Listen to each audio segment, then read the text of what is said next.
The plan seemed perfect. We are going to average 100 miles a day. Follow the Mississippi. It takes us all the way to Minneapolis. Starting in North. Ben Calvopina and Dave Sowden. Their friend Mike Klepp driving the support truck. Everything that could have gone wrong on day one did go wrong. The truck broke down, the laptop crashed, roads were closed. But at the end of the day one, when we got to Baton Rouge, we met Bob and Glenn Wesley. Good to see you. You doing well? How are you, Bobby? This My name is Bobby, and I'm Glenn's wife. would be more We're a good team together. than a bike ride. Glenn has ALS. I'm a 22-year career Air Force. He can no longer move below his neck, breathe on his own, speak with his voice. He uses his eyes to spell out what he wants to say. Bobby reads his words. The primary reason for me doing as well as I am is the love and care given to me by my wife. She gives me the will to live and motivates me to live life to its fullest.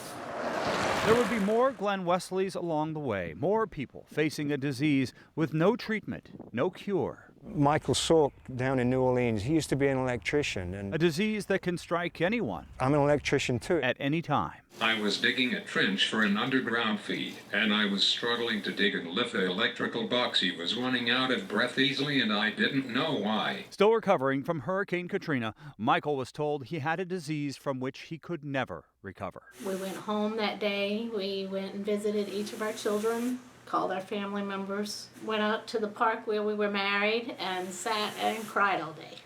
At each stop on the road to have a beer with Bob, they met with someone else facing the same fatal disease and turned on the camera.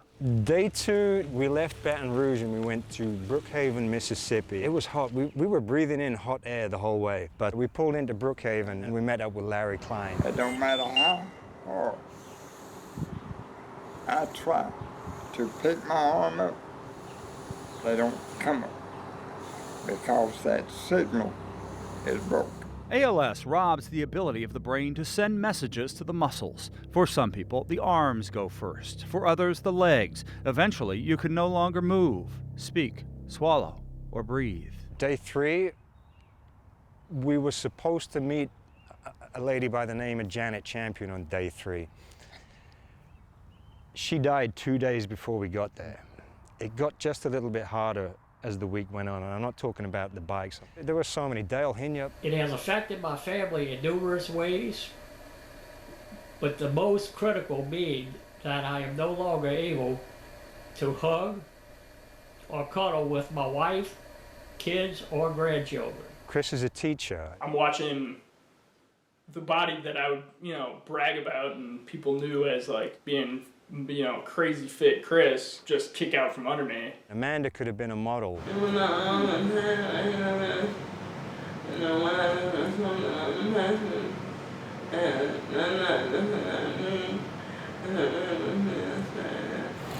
Everybody's story was so different. And there was Jessica in St. Louis. She has a family history of it. Until I met her, I didn't know that there was such a thing. Didn't know. When I was diagnosed, and then my mom was diagnosed, and then her sister and her brother.